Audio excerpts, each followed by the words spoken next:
成日聽人講 AI 有幾勁，但又唔知道 AI 可以點樣幫到你嘅生意或者工作。呢個 channel 主要講 AI 自動化同埋相關嘅新聞。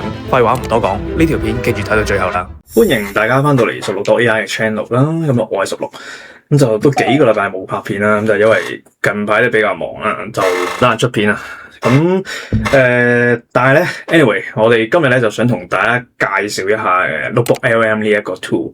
咁喺呢條片咧，或者你睇完呢條片咧，就會知道究竟 NotebookLM 有啲咩 function 啦，基本嘅 function， 同埋咧你會知道LLM 同埋 RAG 嘅分別啦，咁同埋究竟喺香港可以點樣 access 到呢一個 tools 啦，同埋我哋會做一啲 live 嘅 demo 啦，去示範一啲live 嘅 retrieval 啦，同埋咧我哋試下用我哋嘅 source 去 generate 一啲叫做 presentation deck 嘅。咁事不宜遲啦，我哋就去先講一講究竟香港咧可以點樣 access 到呢一個 tools。咁最正路嘅方法就係去買 Google Workspace 啦。咁Google Workspace 你見到14蚊美金一個月，但係其實佢而家應該係做緊一啲特價咁樣，我冇記錯咧，佢應該係賣緊70幾蚊港紙一個月嘅。咁佢入邊會包到一個 AI 嘅 Research Assistant 啦，就係 NotebookLM 啦，同埋一啲其他附帶 Office 會用到嘅嘢啦，例如係 Drive 啊，或者係一啲custom 嘅 email 啊，咁佢會買埋俾埋個 domain 嚟嘅。咁但係 anyway，我哋今日 focus 喺呢一度嘅時候咧，就係你用商用版嘅 Workspace 咧，咁就可以 access 到 NotebookLM。咁就適逢呢個 Gemini 就開放俾香港啦。其實我都有諗過一刻咧 ，Google 會唔會連 NotebookLM 咧都開放埋俾即係個人用家啦，咁但係後尾發現係冇啦。咁但係呢樣嘢咧就其實咧外國嘅用家咧係可以免費用到 NotebookLM 嘅。咁當然佢嗰個 generation 嗰個數量咧未必會好多啦，咁但係都叫做用到。咁所以咧其實你如果係有 VPN 嘅話咧，你可以飛去外國咧，然後可以試一試 NotebookLM， 咁你就可以即係成本低啲啦，就instead of 70幾蚊一個月，咁可能你幾蚊美金一個月，咁可以 VPN 就可以試到呢一個 tools 咧，啱啱自己用。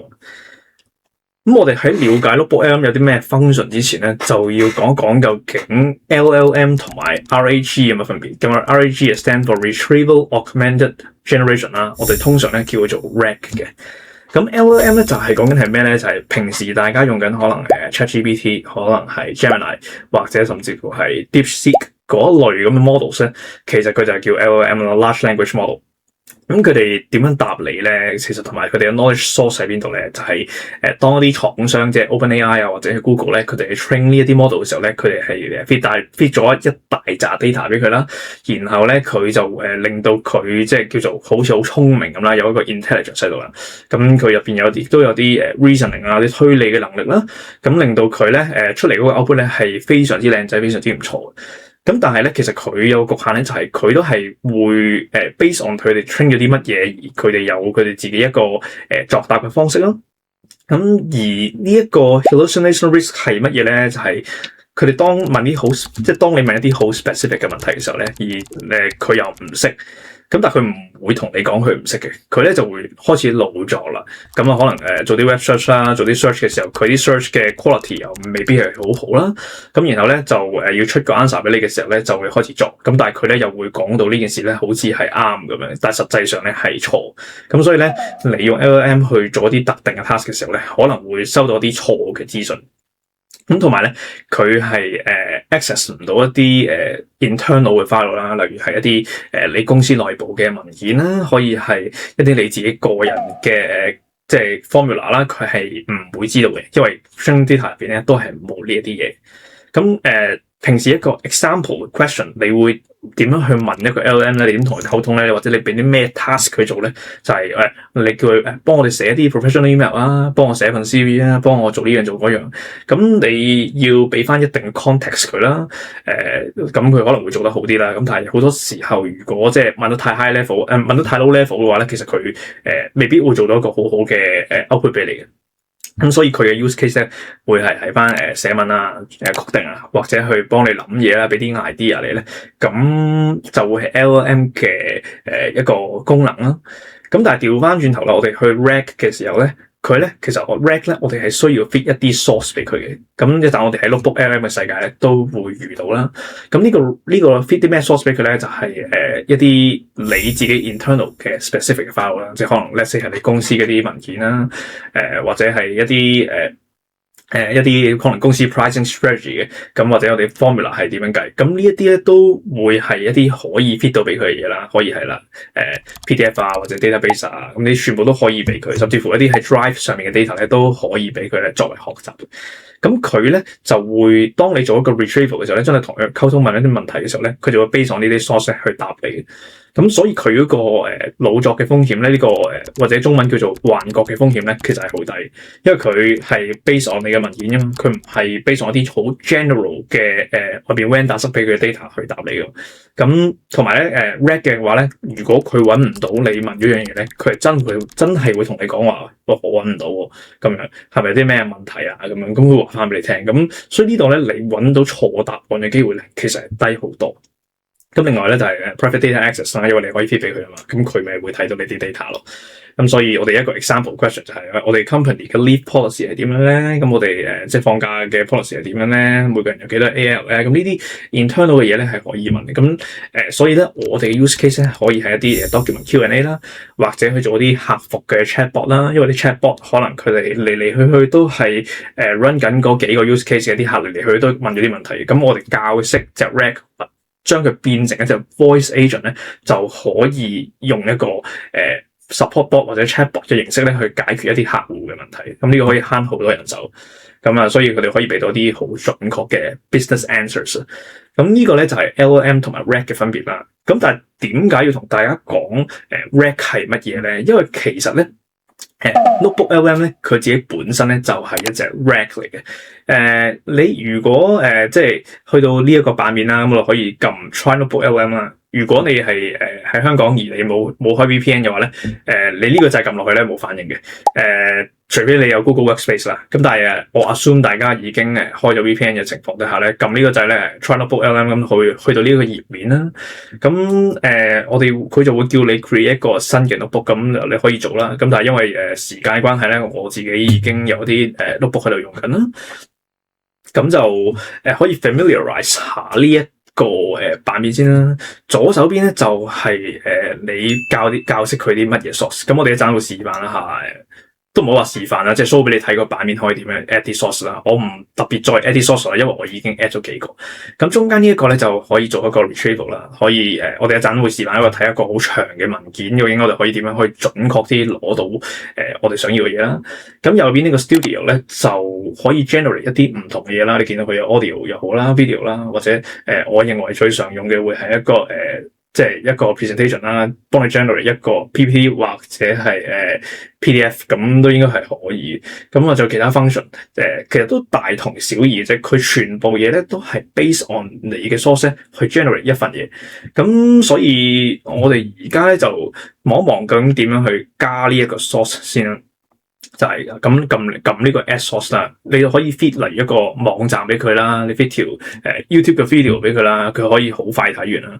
咁或者咧你自己一啲個人嘅 files 啦，你 upload 俾佢，或者你同你嘅 Google Drive 咧去做個 integration 咧都冇問題嘅。又或者你就咁對啲文字俾佢咧，佢都食到嘅。咁其實呢個係同你即係 upload 啲 file 上 Google Drive 咧係差唔多嘅啫。咁然後咧就當你add 完之後咧，你 suppose 咧會喺左邊呢一個框框度咧見到自己嘅一啲文件啦。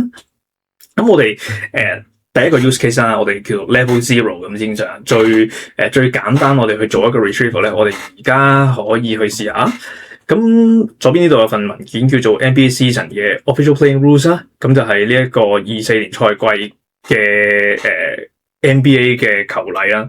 咁因為其實佢每年都會有少少唔同嘅球例，咁但係 anyway 呢一份咧 PDF 咧就 show 咗喺呢度啦。咁你見到佢其實都有76頁。咁如果我入邊要揾啲好 specific 嘅 rules， 我想知道嘅話咧，其實可能都搞好耐。咁我哋第一個咧，可能我哋想睇下究竟 technical foul 要罰幾多錢咧？咁應該係喺呢個 T foul 啦，咁應該係43頁嗰度咧，係講咗佢要罰幾多錢。咁你望一望咁就講咗啲 technical file 第幾個就要罰幾多錢啦，咁就索性就問下佢第一至第五個 technical file 係要罰幾多錢啦，咁就索性就問第一個啦，係What is the fine of a player first technical file？嗱，我哋睇下佢幾耐可以鋪到一啲 data 俾我哋啦。其實我感覺上咧，佢70幾頁咧嘅 PDF 其實都非常之快啦，under 10秒啊，呢個可能4-5秒咁樣。咁就揾到話係罰2000蚊啦，咁同呢個 align 咧就係 align 嘅。咁而且咧佢會話到俾你聽，係指落個一字嗰度，佢話俾你聽究竟係出自邊度咧？你可以睇翻佢個 real source， 咁但係 real source 咧。一撳落去咧，佢又彈翻一大紮文字俾你睇，所以我通常都唔睇嘅，咁就當佢係啱噶啦。咁因為佢都即係個 retrieval 都好準啊 ，so far 嚟講。咁啊呢個慳咗我好多時間啦。咁就第二樣嘢咧，我就想問下究竟佢 Does a player have taking a free throw？ 咁啊射罰球嘅時候幾秒要射得出啦。咁呢一個咧，應該喺入邊都揾到嘅。哇，好快今次，佢就話一個 player 咧要10秒之內咧就射一個，即係射出一個罰球啦。如果唔係咧，就會有 violation 啦，就會點啦。咁就係同樣啦。佢做個最簡單嘅 retrieval， 佢入邊會話埋俾你聽究竟個 source 喺邊度，咁可以 pull 翻。咁所以咧呢一個70幾頁嘅 document 咧，其實我哋基本上做一個 retrieval 咧，好快揾到我哋要揾嘅嘢。咁當然如果你即係收到份 document，佢講緊係可能頁數會再多啲嘅，咁你又要喺咁多頁嘅 document 入邊咧揾一啲你想要嘅嘢咧，其實由一個好費事，亦都可能會睇錯嘢嘅步驟咧，可能就用到 BookLM 咧做一個簡單嘅 retrieval 咧，就已經揾到我哋要嘅嘢，同埋將我哋嗰個錯誤嘅率咧係降低。而我哋去做完一個 basic 嘅 retrieval 之後咧，我哋試下第二啲 use case 啦。咁咧今次嚟到 level 1啦，我哋試下用一個左邊呢個 meeting minutes 咧，去 generate 一份 slide deck 出嚟。咁呢一份嘢其實係乜嘢咧？咁就我叫 ChatGPT 就generate 俾我啦。就模擬咧，我係 pitch 緊一個客話，我哋有一個 AI 嘅 solution 點樣可以幫到佢。咁啊，模擬我同佢咧就開咗個會，咁亦都 discover 咗究竟佢有啲咩 pain points 啊。咁我哋點樣去幫佢解決呢一個問題？咁個會開完咧就出咗呢一份 minutes 啦。假設係咁先。而我想佢咧係 based on 呢一份 minutes 咧係即刻出到一個可以 customer facing 嘅 proposal， 即係呢一個幫我做功課咁解。其實咁我哋用嘅 source 咧就唔好剔晒全部。啱先我哋剔緊 NBA 啦，咁但係而家我哋唔用佢嘅時候咧，我哋就唔好剔佢。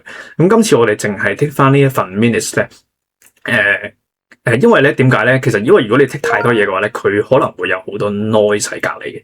咁當佢首先佢如果多 noise，佢可能 generation 就會慢咗啦，同埋一啲唔關事嘅 feed 咗俾佢咧，其實佢嗰個 output quality 咧係會跌嘅。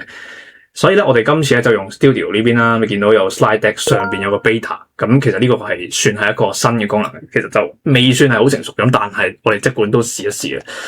咁呢度有2個 format 可以揀啦，左邊就係一個 detail 嘅 deck 啦，咁就會比較多字嘅。咁但係我自己風格咧，我就覺得present 就通常唔好太多字，咁就會用翻右邊呢個，咁佢就會做一個 clean 啲啊 visual 嘅 slides 啦，咁就淨係講一啲 key 嘅 talking points。咁就語言就用翻英文啦，咁長度咧就開翻個 default 啦。我玩咁多次咧，佢大概都係 generate 10至13頁嘅PowerPoint 俾我。咁但係呢個可能同我 feed 啲咩俾佢有關係啦。咁下邊咧有一個位置叫你 describe 嗰個 slide deck 係你想點整啦。咁一般嚟講咧，其實呢一個位咧就即係 prompt 咁解。咁prompt 咧。我而家係絕對係唔建議自己打，咁所以咧就走過嚟 ChatGPT 呢邊咧就講下邊有份 meeting minutes， 我準備遞俾 Notebook LM 啦，你同我整份prompt 啦，你整個 prompt 俾我，要出到份 customer facing 嘅 proposal， 咁然後咧就 copy and paste 咗呢一個即係 meeting minutes 嘅 sample 啦，然後咧就出到呢個嘢，咁我就copy 咗佢咧就掉落去。咁因為時間關係咧，我就即係你掉落去呢一個位度啦，咁就 copy 落去。咁但係因為時間關係咧，就我咧就已經 generate 咗。咁呢份咧就係24個分鐘之前咧呢一份咧，其實就係我 淨係 base on 呢一個 meeting minutes 呢個 sample 出到嘅 output 啦。你望落去咧，其實老實講，未必係大家諗咁樣嘅，或者其實佢可以做得再好啲。咁但係以一份咁樣嘅 meeting minutes 嘅 source 去出到一個呢一個 level 嘅 deck 咧，其實我自己覺得係都算係咁啦。同埋呢個 function 咧係比較新，我爭咗同大家講，即係同大家講呢個 function 咧有啲乜嘢 limitation 啦。咁你見到其實呢啲可唔可以話出得街咧？我覺得都差唔多噶啦。咁你爭在你啲入邊內容係咪你想講嗰啲嘢啦？咁如果唔係嘅話，其實可能我哋喺一啲 context 上邊啊，或者個 prompt 上邊咧，可以再做得好啲，令到佢嗰個 output quality 咧再高啲。咁其中一個小限制先咧，就係咧右邊呢度咧有個 Notebook LM 嘅水印啦。咁個原因係咩咧？我相信就係因為其實我都係用緊一個 free version 啦，咁就冇俾錢，所以佢都有個水印喺度。咁呢個小限制。OK，咁我哋如果 level 2嘅話，又可以點做咧？咁就係好似我之前一啲 Claude 嘅 video 咁咧，就係啲 AI 咧，其實佢好醒目，但係咧你俾多啲 source 佢咧，佢就會做得好啲咁樣。咁所以咧，我哋今次咧就有埋呢一個 White Blue 同埋 Grey Modern Startup Pitch Deck 嘅 presentation 俾佢去做 reference。咁其實呢份嘢係大概係咩樣咧？咁就其實咧。呢份嘢咧，我就求其喺 Canva 嗰度 download 一個 sample 落嚟嘅啫。咁佢自己有佢一啲畫圖嘅風格啦，或者係一啲卡通啦，即係藍色灰色咁樣。咁就同啱啱份 deck 咧就唔同啦。咁但係又係嗰句啦，我哋就做翻同一個步驟啦。我哋揀翻我哋想要嘅 slide 嘅 format 啦，同埋咧去 ChatGPT 嗰度咧就 generate 一個 prompt 俾佢。咁而呢個 prompt 咧，我今次咧都有同佢講話要 reference 呢一個 white blue grey 呢一份 sample 咧去做嘅。咁但係其實老實講就，因為我哋本身左邊剔咗佢啦，其實就算我唔喺個 prompt 度特別打咧，其實佢都應該已經知道咧係要 reference 佢嘅。咁咧。順帶一提咧，就係啱啱先嗰份 deck 咧，其實大概 run 咗12分鐘左右啦，咁佢就先出到貨俾我。咁而呢一份咧，佢就 run 咗大約7至8分鐘左右。